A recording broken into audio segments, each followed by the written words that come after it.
아멘. 할렐루야. 아멘. 아멘. 나는 된다. 나는 잘 된다. 나는 할 수 있다. 우리 가정 잘 된다. 우리 교회 잘 된다. 믿으시면 아멘 하시기 바랍니다. 오늘 예배 자리 참 잘 나오셨습니다. 저는 주중에 굉장히 바쁜 한 주간을 보냈습니다. 주일 저녁에는 명성교회 저녁 설교하면서 총회장직 마치게 됨을 이제 축하를 받았고, 월요일 날에는 선교 140주년 이번 총회에 세계 곳곳에 있는 선교사 후손들 또 각 교단이 방문을 했습니다. 그래서 우리 언더우드 4세도 방문하고, 그래서 함께 예배를 드리고, 저녁에는 또 초청 만찬을 진행하고, 화요일 날은 총회를 계획하면서 또 신임 총회장에게 총회장직을 넘겨드렸습니다. 그리고 수요일 날은 연세대학교 140주년 기념 국제 심포지움이 있었는데, 또 제가 연세대학교 역사와 우리 교단 역사가 똑같습니다. 언더우드가 연세대학교를 설립했고 우리 교단을 설립한 분이 바로 언더우드라 할 수가 있습니다. 그래서 교단을 대표해서 축사를 하고 또 일정을 마치고 내려오게 되었습니다. 오늘 저는 성례전을 맞이해서 성찬에 대해서 여러분에게 말씀을 드리고자 합니다. 우리 개신교가 가지고 있는 성례전, 예수님이 제정하신 성례전 두 가지를 소중하게 우리는 행하고 있습니다. 캐톨릭은 7가지를 행합니다. 그런데 이 7가지 속에는 문화적인 유산도 있습니다. 우리는 그런 거 다 제하고 예수님이 직접 제정하신 성례전 두 가지, 그것을 소중한 교회의 예전으로 지키고 행하고 있습니다. 첫째는 세례죠. 세례. 예수님께서 세례 베푸셨잖아요. 그래서 예수님이 행하신 그 세례, 예수님도 받으신 그 세례, 우리도 행하고 있는데, 세례는 예수 믿는 표로 행하는 것이 세례예요. 그래서 세례를 행할 때 문답을 하고 공교회의 공적 예배 속에서 예수 믿는 표로 물 세례를 행하게 됩니다. 물이라는 것은 죽는다는 의미도 있고 씻는다는 의미도 있고, 그래서 옛사람이 죽고 새 사람으로 다시 태어났는데, 그 옛사람이 죽고 새 사람으로 태어나는 중심에 누가 있습니까? 예수님, 그죠? 그래서 예수 영접하면 옛사람이 죽고 새 사람으로 다시 태어나는 거예요. 그래서 그 표로 세례를 행하고 예수 믿는 모든 사람은 세례를 받고 예수를 믿어야 되는 거예요. 두 번째 행하는 것이 뭡니까? 오늘 행하는 성찬. 그래서 이 성찬은 예수님의 떡과 예수님의 잔을 받는 것인데, 이것은 예수님의 몸과 피를 의미하고 있는 거예요. 그래서 예수님의 몸으로 받고 예수님의 피로 받고, 우리의 몸은 몸과 피로 구성이 되어 있잖아요. 그래서 내가 세상적 삶을 살지만은 예수님의 몸으로 예수님의 피로 이 세상을 살겠다는 결단과 고백이 이 속에 담겨 있다라고 할 수가 있어요. 세례는 일생에 딱 한 번, 그러나 세례 받고 나서 예수 믿는 사람으로 살아가는 가운데 때로는 넘어지고 쓰러지고 실패하고, 그래서 성찬의 삶을 주기적으로 참여하면서 예수 믿는 자로 살아갈 것을 새롭게 결단하는 거예요. 오늘 본문은 예수님이 성찬을 제정하시는 장면이에요. 그런데 이 장면 속에 네 가지 동사가 등장하는데, 이 네 가지 동사를 통해서 성찬의 정신, 성찬의 의미를 찾아볼 수가 있어요. 첫째는 가지다라는 동사가 나와요. 가지다. 그래서 떡을 떼면서 26절에도 떡을 가지사, 27절에도 또 잔을 가지사, 테이크하다, 가지다. 그래서 가지다라는 동사가 떡과 잔 모두에 사용되고 있다는 거예요. 성찬은 뭡니까? 떡을 받고 잔을 받음으로 말미암아 예수님을 가지는 거예요. 예수님을 소유하는 거예요. 예수님을 내 안에 충만히 받아들이는 거예요. 내 안에 있어야 되잖아요. 내가 복음을 가지고 있어야 되잖아요. 내가 예수님을 내 속에 가지고 있어야 되잖아요. 그래서 성찬은 내가 먼저 가지는 것이다. 예수님을 가지는 것이고, 복음을 가지는 것이고, 말씀을 가지는 것이고, 은혜를 다시 가지는 것이고, 그래서 내가 가져야 나도 믿음의 사람으로 살아갈 수 있는데 가지는 것이다 라는 것을 기억해야 합니다. 우리는 예수님을 가져야 되는데 예수님을 가지지 못했어요. 세상 욕심을 가지고 세상 욕망을 가지고 그렇게 살아왔던 우리들의 모습을 주님 앞에 내려놓으면서, 예수님, 떡과 잔을 받을 때 내 속에 예수님을 가지겠습니다 결단하고 성찬에 대하는 것입니다. 두 번째로는 축복하였다라는 단어가 나와요. 축복하다, 영어로는 blessing이라는 단어이죠. 그래서 26절에도 떡을 가지사 축복하시고 라고 말씀하고 있어요. 그런데 이 축복이란 단어를 다른 번역서에 살펴보니 감사라는 뜻으로도 번역을 해 놓았어요. 그래서 27절에는 잔을 가지사 감사 기도하시고 이렇게 번역을 해 놓았어요. 축복과 감사가 어원이 같다는 거예요. 헬라어로는 유카리스트, 그래서 축복하시고 감사하셨다, 이것이 성찬의 정신이라는 거예요. 예수님은 어떤 분이십니까? 우리를 축복하신 분. 예수님은 어떤 분이십니까? 우리를 갖고 우리를 대하여 감사 기도하신 분.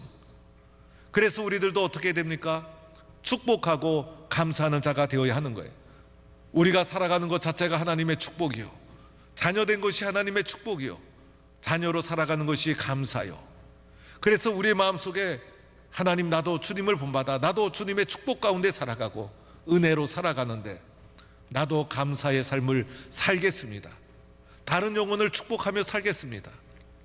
그런데 우리가 세상 속에서 축복하지 못하고 감사하지 못하고 이기적인 욕심의 노예가 되어서 시기하고 질투하고 미워했던 우리들을 용서하여 주옵소서. 이제는 주님을 본받아 나도 브레싱, 축복하며 살겠습니다. 감사하며 살겠습니다. 이런 마음의 자세를 가지고 성찬을 받아들이는 거예요. 이것이 성찬의 정신이라 할 수가 있는 거예요. 세 번째가 있어요. 세 번째는 떼어라는 단어가 나오죠. 이 떼어라는 것은 떡에만 사용이 되었어요. 잔은 뗄 수가 없잖아요. 떡이라는 물질을 떼어서, 그래서 떼어라는 단어가 사용되고 있더라는 거예요. 이 떼어라는 것은 브레이크, 찢다, 또는 정확한 원어의 뜻을 보면 산산조각 내다라는 뜻을 가지고 있어요. 이 산산조각 나는 데는 내 것이 아무것도 없어요. 적당히 찢은 것도 아니에요. 조금 찢은 것도 아니에요. 산산조각 나도록 다 찢은 상태를 말해주고 있는 거예요. 예수님이 십자가에서 나를 위해서 조금 고통 받으셨습니까? 예수님 십자가에서 나에게 인색하게 사랑을 주셨습니까? 아낌없이 다 찢으시고 아낌없이 다 나눠주셨어요. 성찬에 나가면서 우리는 찢지 못한 나의 욕심, 이것을 주님 앞에 회개하는 마음으로 성찬에 나가서 주님이 오늘 십자가에서 자신의 몸을 찢으셨듯이, 오늘 찢어서 산산조각 내서 떡을 주셨듯이, 나도 내 욕심을 찢게 해주세요. 나도 나누게 해주세요.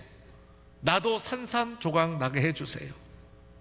내가 소유한 이 모든 것은 나만을 위한 것이 아닙니다. 주님이 주님의 뜻대로 사용하라고 축복해 주신 것입니다. 찢는다는 주님의 이 성찬의 정신을 받아들이면서 우리가 성찬을 받아들여야 된다는 거예요. 믿으시면 아멘 하시기 바랍니다. 네 번째가 있어요. 네 번째는 주시며, 영어로는 기부. 그래서 26절에도 제자들에게 주시며, 27절에도 그들에게 주시며, 떡과 잔 동시에 기부라는, 주시며라는 단어가 사용되고 있더라는 거예요. 성찬은 뭡니까? 주는 거예요. 우리들은 어떻게 살았죠? 주지 못했어요. 붙잡고 살았어요. 그런데 주님은 손을 펴서 주어라. 이것이 성찬의 정신이더라는 거예요. 과거에는 성찬과 세례를 받을 때 성도들이 울었어요.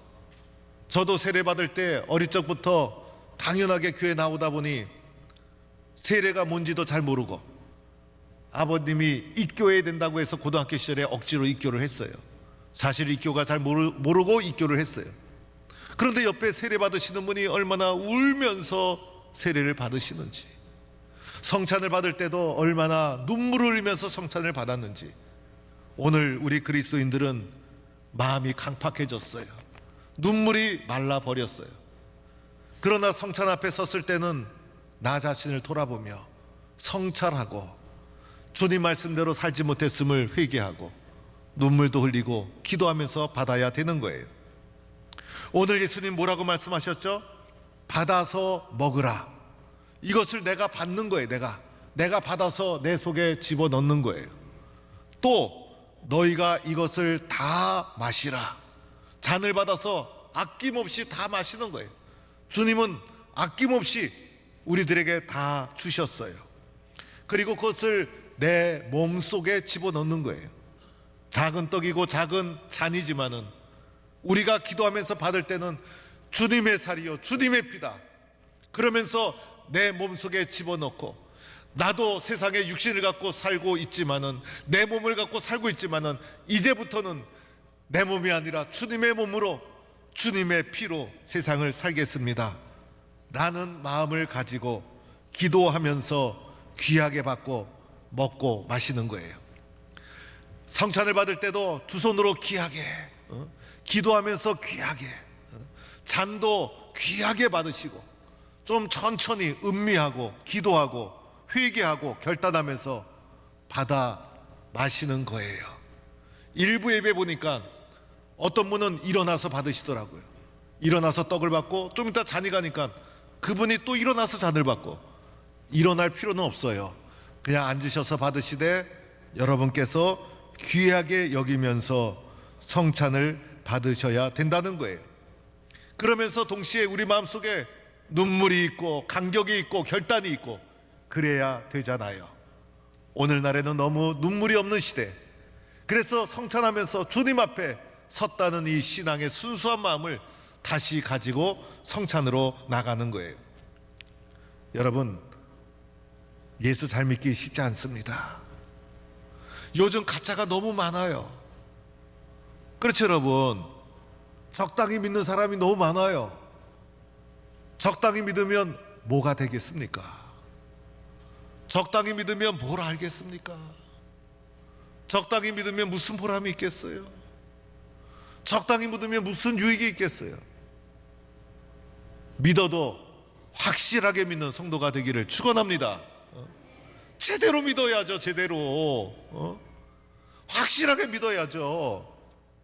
그래도 살기 힘든 세상이 오늘의 세상이에요.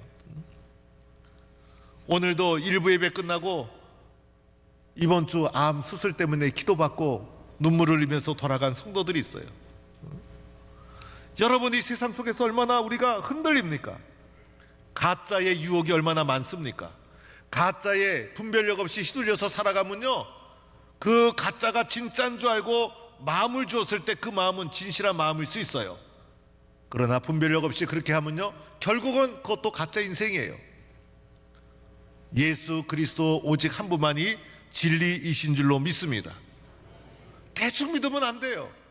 이왕 믿는 것 제대로 믿고 확실하게 믿고. 그렇죠, 여러분? 나는 예수 믿는 사람입니다. 나는 성찬에 참여하는 사람입니다. 주님의 떡과 잔을 받은 사람입니다. 확실하게 믿고 결단해야 됩니다. 우리 동북교회 성도들이 진짜 성도로 살아간다면 놀라운 역사가 일어날 거예요. 우리 동북교회 권사님들이 진짜 예수쟁이로 진짜 기도하면서 주님 앞에 나가면 역사가 일어날 거예요. 우리 교회 장로님, 남자 성도님들이 주님 앞에 두 손 들고 진짜 기도하면서 살아가면 한국 교회와 세상이 바뀔 거예요. 세상 바꾸려고 하지 말고 나부터 바꾸세요. 세상 바꾸려 하지 말고 나부터 바꾸세요. 예수님은 나를 위해 십자가에서 찢기시고 피를 흘려주신 거예요. 오늘 성찬을 받으면서 나는 진짜 예수 믿겠습니다 결단하는 성도가 되기를 축원합니다. 하나님 감사합니다.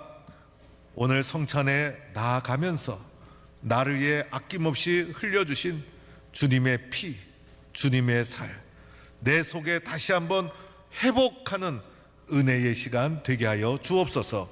예수님의 이름으로 기도드립니다. 아멘.